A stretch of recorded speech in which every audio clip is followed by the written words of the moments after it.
All right, here I am stuck in my backyard. I hope you can hear me over the wind. With this CCP virus thing, I just want to, there's free training. Everybody's giving, oh, come with free training here, free training there. Great, more power to everybody.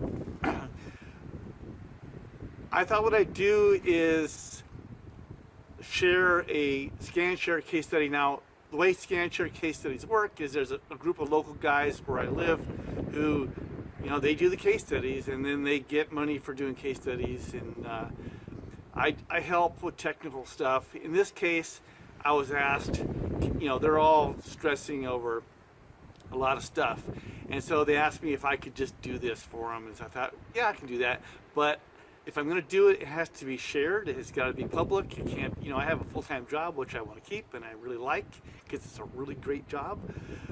So anyway, so here's a case study from ScanShare, and hopefully you'll find it useful. Again, I'm not real slick at doing this stuff. I'm in my backyard. Okay, I'm in my backyard. So here we go. Hope you enjoy it. If you would, give me a thumbs up if you like it. Right, so Carlos has a '06 Silverado in his service bay. The complaint is a lack of power and that the engine is using coolant, and that last part I think was just kind of thrown in as the guys, giving him his laundry list. I think the main problem here is a lack of power. Now this has almost 500,000 miles on this truck. I'm guessing, and I think it's probably a safe bet, that this engine itself doesn't have 500,000 miles on it. But who knows, the situation. It doesn't really matter. So he's got this lack of power and this complaint. And so the first thing he does is he checks for codes. And he finds he has a P0101 and a P0300. So the P0300, you all know what that is, engine misfire detected. And a P0101, however, is a mass airflow sensor performance code, which is common enough. But Carlos was having trouble with this. He wasn't sure what to do. And at that, I need to stop and say something. A little editorial comment here. So Carlos is a smart guy. And so when you see the data and stuff, you may think, well, he should have seen that. He should have known that. But so Carlos owns this shop, and it's kind of in a poor part of town. He gets a bunch of junkers. And 1 minute he's working on a transmission overhaul. Then he's doing an alignment, and then he's doing an AC job, and then he's doing who knows what he's working on. And so he needed help here. He wanted to be sure. So he got on the phone and he calls me up and says, hey, I got this problem. Can you help me with it? And I said, give me the general, story here. And after doing so, I said, look, you know the drill. Get me a data capture. I want to see the misfire counts, and I want to see a test drive using the engine one data PID list. And so he did that. And then he sent me the files, and then I looked at it, and then I called him up and said, okay, here's what I want you to do. So we're going to go over all that, but I wanted to throw that out there first. And so this is the complaint, and he checked the codes. And so one of the things he sent me was pictures of the freeze frame. And so, or actually, I think this is the failure record for the P0101. Because it's got too much information for a freeze frame, I believe. All right, so what I noticed here, this is the P0101 data, and when I'm thinking about I have a P0101, the ECM is not happy with the performance of the mass airflow sensor. So how does it know that? So that question comes down to this. The ECM is monitoring the mass airflow signal input, and it's comparing it to something. And if it doesn't like what it sees in comparison to that other thing, then it codes. What the other thing is other sensor inputs. So the ECM can use other sensor inputs to calculate or guesstimate the amount of airflow entering the engine. It's going to take that, compare it to the mass airflow, and if they don't agree, it's going to flag this code. So in one sense, it's almost believing the other sensors over the mass airflow sensor. So the question is, as a diagnostician, which one is it? Which path do I go down? Well, how about we think of it this way? If the mass airflow sensor is really not actually measuring the airflow correctly, then wouldn't that show up in fuel trim? The answer is yes, it would show up in fuel trim. So if I have a P0101, the first thing I want to do, looking at the freeze frame and failure record, is I want to know the fuel trim.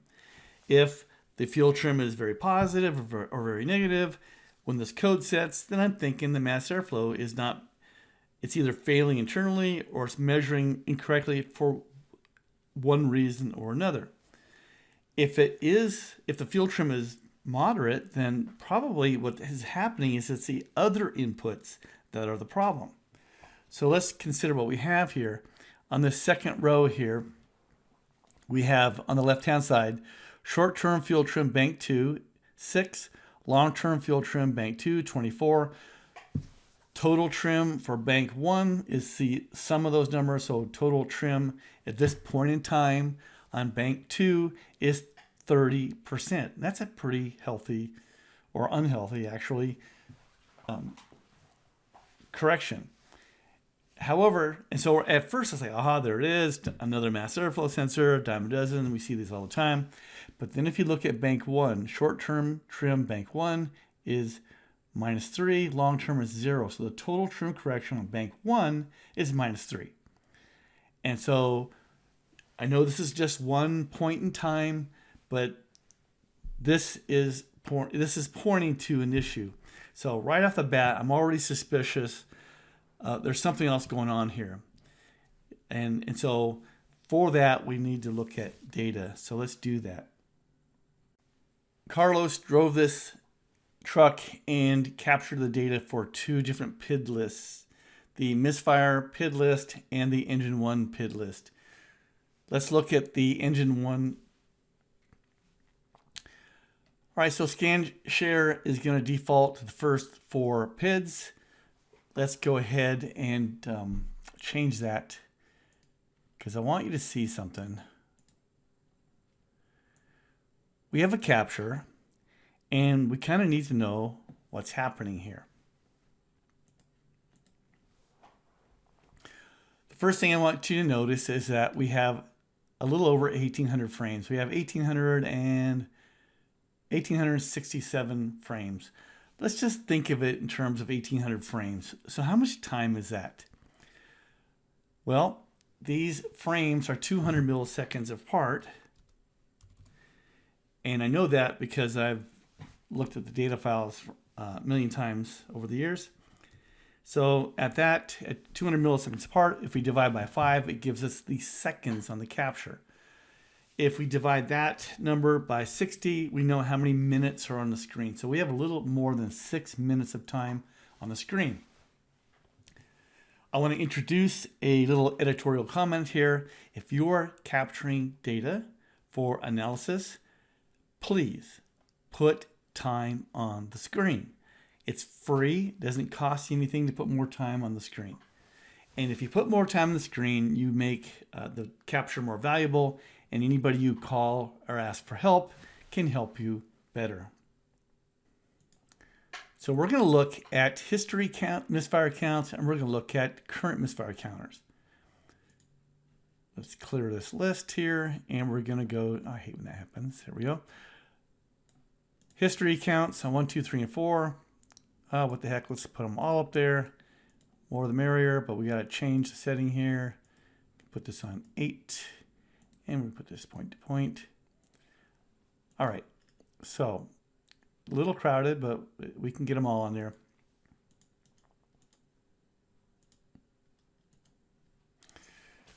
The way the history misfire counts and current counts work is very important. And Flatrater members over the years, if you didn't learn it elsewhere, you know that I went over and over and over history and current misfire counters, how they work. If you're not familiar with it, let me kind of give you the short rundown here.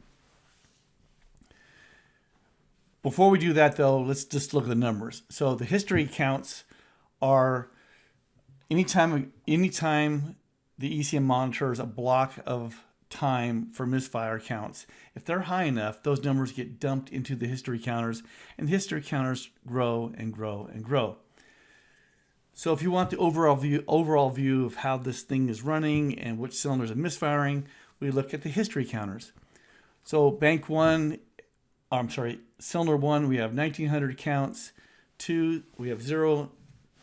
Cylinder 3, we have 3588. Cylinder 4, we have 146. 5, 194. 6, 1, and 7, 38. These numbers are all actually pretty small. It takes very little time to make these numbers go insanely high. So right off the bat, I'm seeing this problem, and I'm thinking the engine is misfiring, but it's not misfiring all the time. It's just misfiring here and there, and it's primarily cylinders 1 and 3, which are both on bank 1. Cylinder 5 is on bank 1. The cylinder 7 is on bank 1.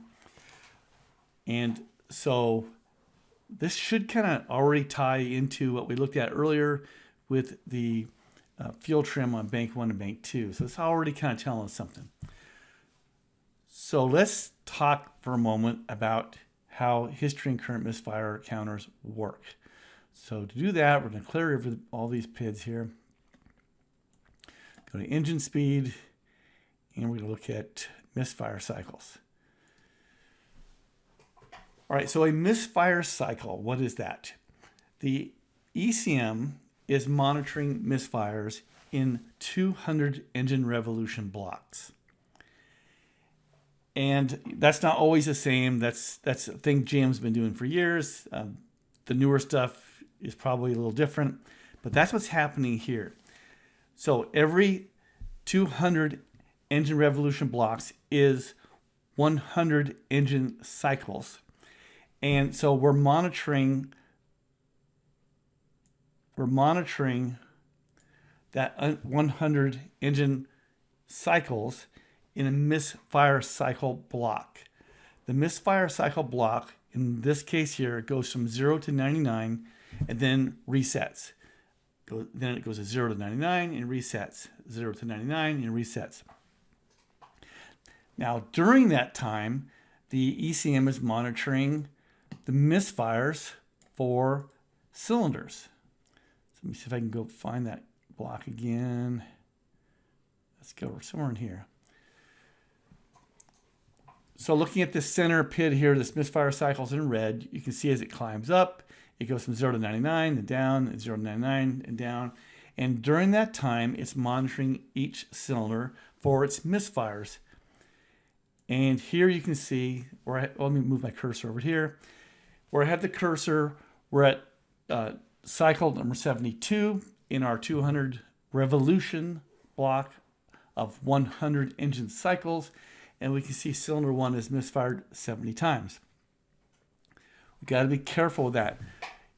On this particular vehicle, the current misfire counters toggle from 0 to 99. Other engines, for some crazy reason, in the same 100 engine cycle block will toggle from 0 to 200. So they count each engine cycle as two numbers for the misfire. Why? I don't know. That's just the way it is. Now, what I want to point out here is, let's go back here to this section here. Notice that in that block of engine revolutions or engine cycles, we had a total of just a little over 41 misfire counts on cylinder 1. That is not a hard misfire. It's not misfiring all the time. In the next block, we can see it's misfiring a little more often. In the next block, not so much. Zooming out, if you look at this misfire cylinder 1 PID here, this is the current misfire counters, you can see that this is just misfiring at times. And it's not all the time. So going back to what I mentioned before about the history counts not being that high, this has got a misfire for sure, but it's not like, you know, it's a bad wire, it's a bad plug, something else is going on here. I suppose it could be a plug or wire doing weird stuff, but this is not a huge deal to where I go to something simple. What I want to do now is I want to look at the data, because I remember I had that P0101. This is more than misfire. And that P0101 is probably tied to this misfire and these misfires on these cylinders. So let's look at the other data list now.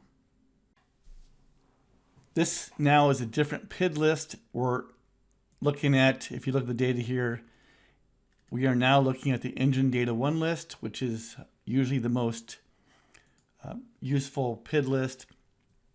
First question, okay, what's happening? Let's go ahead and do this.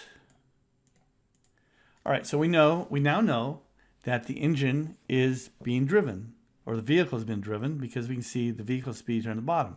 This is a capture where we're driving the vehicle, and these spikes here on RPM is probably when we're nailing the throttle and going wide open throttle. So let's ask the question, how much time is on the screen? We know we're driving this thing, and we have over 3,500. Let's see, we have about 3,700 frames. So let's figure that out. So we have 3,700 frames at 200 milliseconds apart. Divided by 5, that tells us the seconds. Divided by 60, we know we have a little over 12 minutes of drive time. This is beautiful. I love this. I can do more with more time on the screen. All right, so we have the vehicle being driven with lots of time on the screen. Let's look at something here. Let's clear all the PIDs, go to engine speed, and let's look at fuel trim. Bank 1, bank 2. All right, so we have short-term bank 1 here on the second PID, then we have long-term trim bank 1, and then bank 2 after that. Remember what my trim was in the failure record. And so all I'm going to do here is I'm just going to start clicking in places. I'm not even going to look at where I'm clicking. Here, bank 1 total is 9%. Bank 2 is 6, pretty mellow. And notice that we're idling, it looks like. Then I'm going to start clicking here. Bank 1 is positive 6. Bank 2 is positive 4. Not much going on there. And now I have bank 1 at minus 8 and bank 2 at positive 3. No big deal. Clicking here, and we can see the numbers are still kind of mellow. Still kind of mellow. And boom, something's going on here. Look at that. Bank 1 is at minus 9, and bank 2 is at 29. That is huge. Now, if you look at what's going on here, I'm going to kind of highlight this, but when I let go, it's going to zoom in. We're wide open throttle, and we just shifted. And so look at the trim. So if we were just to keep clicking through this, we would notice that usually the trim is pretty close between banks, and at other times it's really, really different. And when it's really different, tends to be when we're into the throttle. So now let's look at something else. Let's get an overview here of something different. Oops. Engine speed, TP, mass airflow, and let's go ahead and put vehicle speed here. You can see here in red, the second PID is our TP, our throttle. And notice here these spikes. These are 100% pedal or foot to the floor, wide open throttle spikes. I love this. That tells me a lot. Now, during that time, I want you to notice something here. What do you see with the mass airflow sensor? It doesn't look like a line. It looks like a bunch of solid stuff going on. What I want you to see is that there's something different about these areas here that you don't see other places. And it's happening at wide open throttle. So let's zoom in like this, and you can see this hash. So what's going on here? Let's zoom in a little further. And so starting here, we're at wide open throttle. And I want to bring my cursor over to here. So at this point, wide open throttle, engine speed's climbing. We're at almost 140 grams per second. And then boom, it drops to 122. Then it goes to 138. And then it drops to 87. Then it goes to 163. Now wait a second. That's frame right here. That's frame 183. This is frame 182. So that's not even a second. In less than a second, we went from 87 grams per second to 163.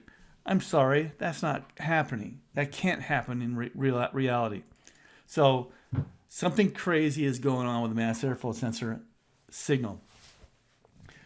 What could that be? Well, it could be a terminal connection, a wiring issue where we're getting a glitch, or it could be a bad mass airflow sensor, or it could be something else. And so how do I sort that out without doing a lot of testing? Well, right in front of you, it's showing you something. When is this happening? Is it happening randomly, or is it happening at a specific time? It's happening at a specific time. It's happening when we are buried into the throttle. So I'm thinking that is a real value. These mass airflow numbers changing is real. And that means the airflow into the engine is going fast, then going slow, then going fast, going slow. And that shouldn't be happening. To me, that's screaming a possible exhaust restriction. Now, I'm going to add to that I'm thinking that because this is a V6 or V8, we have two catalysts, two exhaust paths.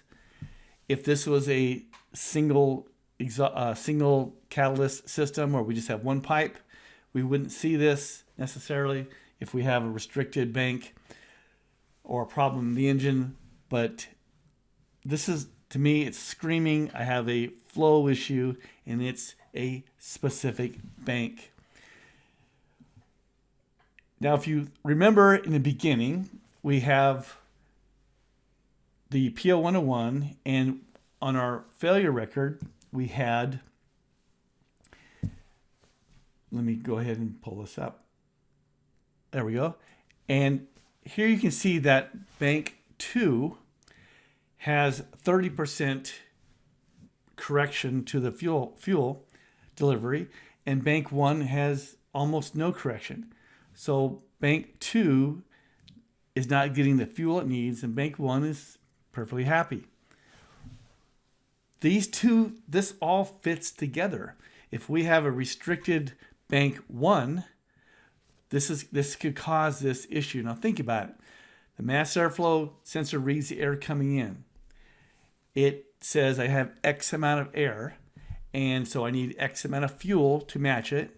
And then I'm going to give everybody the same, all the cylinders, the same amount of fuel. And then I'm going to make corrections. If we have a bank, like bank 1 here, that's restricted, bank 1 will be getting not only enough fuel, it'll be getting more fuel than it needs, and bank 2 is going to be short. Bank 2 is flowing most of the air, and it's getting not enough fuel for that air.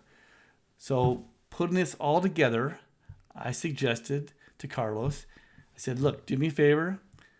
I'm not there. The car's not in front of me, but this sure looks to me like a restricted exhaust. I want you to perform exhaust back pressure test for me. And he did, and we're going to look at the video. Okay, go ahead and fire it up and then rev it. One more time. Otra vez. Yeah, one more time.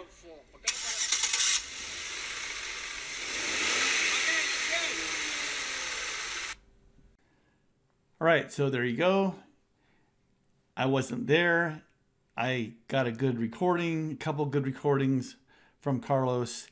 Took a few minutes to look at it, narrowed down the problem without not a lot of hassle. I'm not all that smart. It's just that many of us are making these simple problems harder than they have to be.